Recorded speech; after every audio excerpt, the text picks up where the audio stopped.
तो है फ्रेंड्स, यहाँ पर आज हम लोग फिर से एक नए वीडियो के साथ आ चुके हैं। कुछ टॉपिक्स लेकर जो दो नंबर्स के आते हैं और उनकी परिभाषाएं भी देखकर पूछी जाती हैं। पिछली वीडियो में हम लोगों ने कूलाम के नियम को व्युत्पन्न करना सीखा था और उसका गणितीय रूप, नियम दोनों चीज़ देखी थी। आज अपन कुछ टॉपिक्स पर बात करेंगे, जैसे विद्युत क्षेत्र की तीव्रता, विद्युत द्विध्रुव, द्विध्रुव आवेश।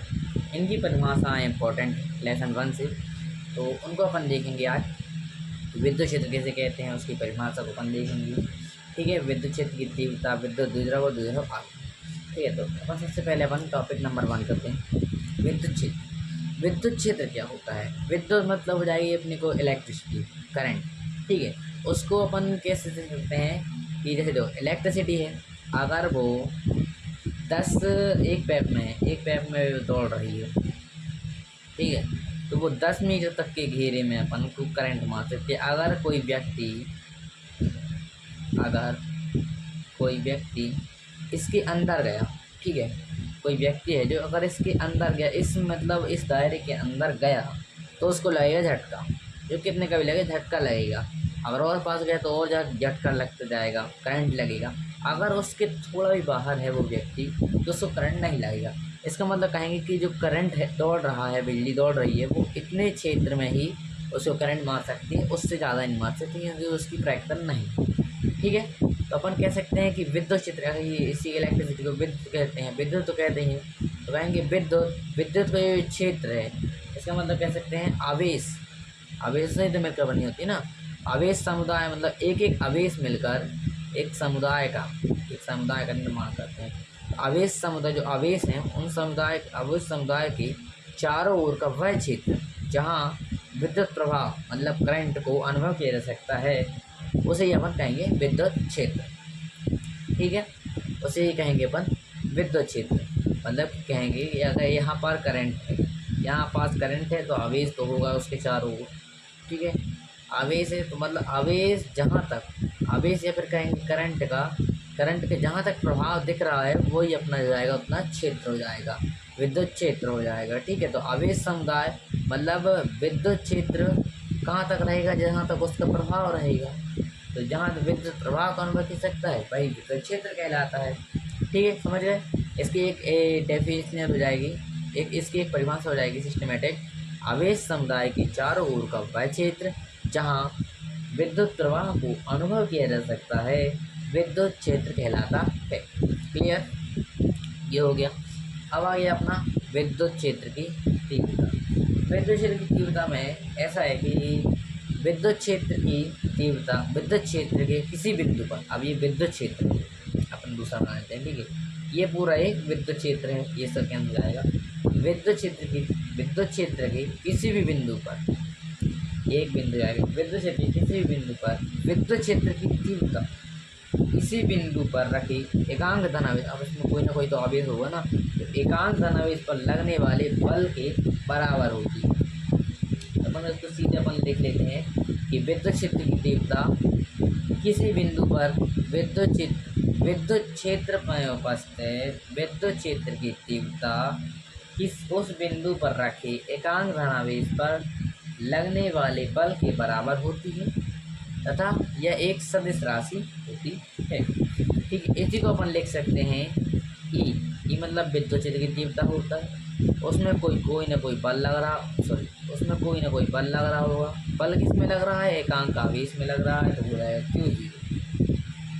ठीक है, विद्युत क्षेत्र की तीव्रता किसी बिंदु पर विद्युत क्षेत्र की तीव्रता उस बिंदु पर रखे एकांक धनावेश पर लगने वाले बल के बराबर होती है। ठीक है, किसी बिंदु पर विद्युत क्षेत्र की तीव्रता उस बिंदु पर रखे एकांक धनावेश पर लगने वाले बल के बराबर होती है। ठीक है, समझ में आ गया। इसका मात्रक क्या हो जाएगा? Newton coulomb.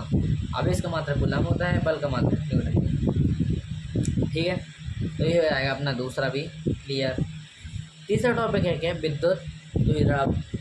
विद्युत द्विध्रुव कैसे समझते हैं? विद्युत द्विध्रुव सीधी सी बात है, दो बिंदुओं, ये हो गई दो बिंदु, ये अपना हो गया विद्युत द्विध्रुव। इसको अपन ऐसे बना सकते हैं,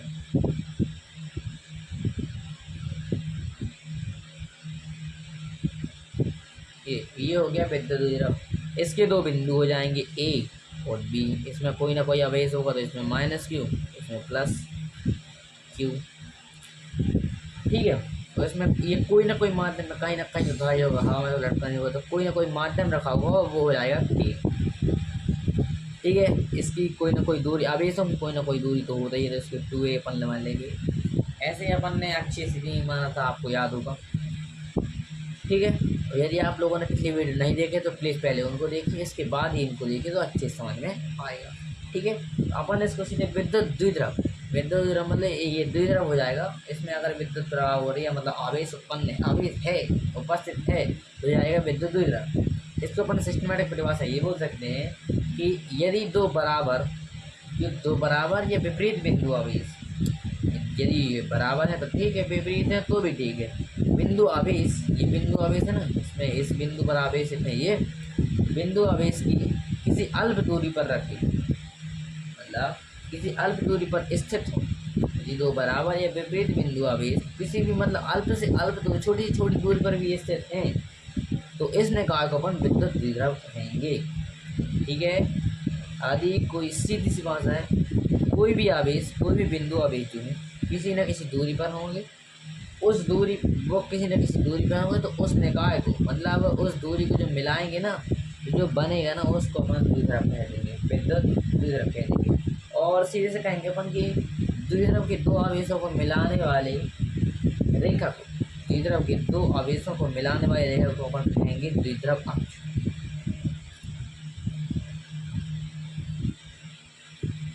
सिस्टमैटिक परिभाषा सुन लेते हैं एक बार। यदि दो बराबर या विपरीत बिंदु आवेश किसी अल्प दूरी पर स्थित हों, तो इस निकाय को द्विध्रुव कहते हैं, तथा द्विध्रुव के दो आवेशों को मिलाने वाली रेखा को द्विध्रुव अक्ष कहते हैं।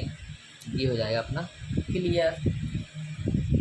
ठीक है, इतना समझ में आ गया। चौथा बिंदु अपना क्या है, द्विध्रुव आघूर्ण।